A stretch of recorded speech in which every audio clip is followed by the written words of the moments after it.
बिस्मिल्लाहिर्रहमानिर्रहीम। जैसा कि सामीन आपको मालूम है कि शिया अक्सर ये एतराज़ करते हैं कि हज़रत आयशा रज़ियल्लाहु तआला अन्हा पर कि उनकी बकरी ने कुरान पाक के कुछ औराक खा लिए थे। वो सुनन इब्न माजा से ये हदीस पेश करते हैं, तो वो ये हदीस पेश करते हैं कि हज़रत आयशा रज़ियल्लाहु तआला अन्हा फरमाती हैं कि रजम की आयत और बड़ी उम्र के आदमी को 10 बार दूध पिलाने की आयत नाज़िल हुई और मेरे तख्त थी। अल्लाह के रसूल सल्लल्लाहु अलैहि वसल्लम का विसाल हुआ और हम आपकी वफ़ात की वजह से मशगूल हुए, तो एक बकरी अंदर आई, वो कागज़ खा गई। हदीस को लेकर वो पेश करते हैं, हज़रत आयशा रज़ियल्लाहु तआला अन्हा पर एतराज़ करते हैं। पहले इस हदीस की सनद देखें, हदीस की सनद सही है या नहीं। हदीस की सनद में एक रावी आता है मोहम्मद बिन इसाक। इसके बारे में उलमा कराम के मुख्तलिफ आरा हैं। इमाम मालिक रहमतुल्लाह अलैह इस रावी के बारे में ये कहते हैं कि ये दज्जाल है। ये मेरे हाथ में किताब है तहज़ीबुल कमाल फी अस्माउर रिजाल। इसके बारे में इमाम मालिक रहमतुल्लाह अलैह जिक्र करते हैं कि क़ाल मालिकुन व ज़करहु दज्जालुन मिन अद-दज्जाजती। तो इमाम मालिक रहमतुल्लाह अलैह फरमाते हैं कि ये एक दज्जाल है जो ऐसी हदीस पेश करता है। और इसके बारे में एक दूसरी मेरे पास किताब है तहज़ीबुत तहज़ीब।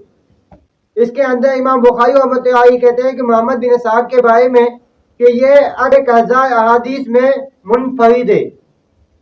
और इमाम ज़ुरा दिमश्की कहते हैं कि ये मुत्तहिमुल किज़्ब है, यानी मोहम्मद बिन इसाक जो रावी है मुत्तहिम बिल किज़्ब है। इस हदीस को लेकर तो ये एतराज़ कर हज़रत आयशा रज़ियल्लाहु तआला अन्हा पर बनता ही नहीं, इसलिए कि पहली बात ये है कि जो आयत रजम और आयत रिज़ाअत वाली थी वो आयत मनसूख हो गई, लेकिन उनका हुक्म बाकी है अभी तक। और दूसरी बात, अगर ये एतराज़ शियों का बनता है, दरअसल हज़रत आयशा रज़ियल्लाहु तआला अन्हा पर नहीं बनता, ये एतराज़ बनता है तो अल्लाह ताला की ज़ात पर बनता है। इसलिए कि अल्लाह ताला ने कुरान पाक में ये फरमाया सूरत हजर में, इन्ना नहनु नज़्ज़लना ज़िक्र व इन्ना लहु लहाफ़िज़ून, बेशक हम नहीं इस कुरान पाक को उतारा है और हम ही इसकी हिफाजत करने वाले हैं। अब ये एतराज़ अल्लाह ताला की ज़ात पे बनेगा कि उन्होंने हिफाजत सही नहीं किया, अल्लाह ताला की ज़ात ने ये कुरान पाक मुकम्मल नहीं उतारा, इस वजह से ये अल्लाह ताला की ज़ात पर ही ये एतराज़ बनेगा, न कि हज़रत आयशा रज़ियल्लाहु तआला अन्हा पर। पहली बात तो ये है कि हदीस ज़ईफ़ है और रावी के बारे में उलमा के मुख्तलिफ अक़वाल है, मुहद्दिसीन के मुख्तलिफ अक़वाल है।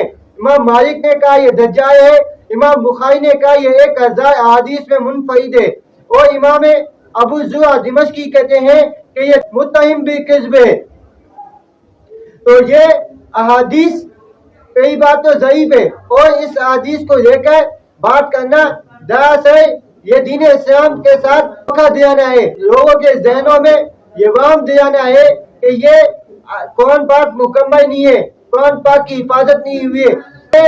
एतराज़ अल्लाह ताला की ज़ात में ही बनेगा। तुम्हारा ये एतराज़ बेफर्ज हम मान ले, बेफर्ज कई बात तो मानते नहीं है, अगर मान भी जाए तो कुरान पाक को तुम मानते ही नहीं हो। तुम्हारा कुरान पाक तो वो है जो गाय में छुपा हुआ है, जो गाय में महदी लेकर भाग गया है, वो अभी तक तुम्हारे पास कुरान पाक नहीं आया। जो तुम्हारा कुरान पाक आएगा तब तुम अमल करोगे। तुम्हारा तो ये एतराज़ बनता ही नहीं है। जब ये एतराज़ बने जब तुम्हारे पास कुरान पाक हो, तुम्हारे पास तो कुरान पाक है भी नहीं। वो कुरान पाक जो तुम्हारे वाला गाय में छुपा हुआ है, गाय में महदी लेकर भाग गया है। लोगों के जहन में इस तरह शुबहात डालकर ये कहना कि ये हमारा दीन इस्लाम ये सही है, ये शिया वाला मजहब बिल्कुल मन गढ़ंत है। लोगों के जहनों में, लोगों के दिलों में ये शुबह डालना कि इस तरह कि ये बकरी कुरान पाक खा गई थी, या ऐसी दूसरी रिवायात पेश करना, ये अक्सर ये ज़ईफ़ होती है या इनके सनद में कमजोरी होती है। तो यह हदीस पहली बात तो ज़ईफ़ है। इस रिवायत में जो सनद रावी है उसके बारे में मुहद्दिसीन के अक़वाल हैं।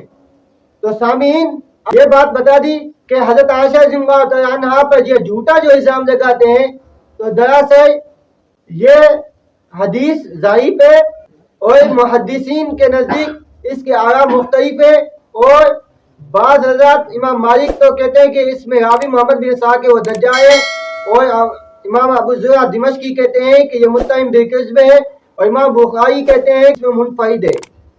اللہ تعالیٰ مجھے اور آپ کو توفیق دے سمجھنے کی، ان شیعوں کے دھوکے سے بچنے کی توفیق عطا فرمائے۔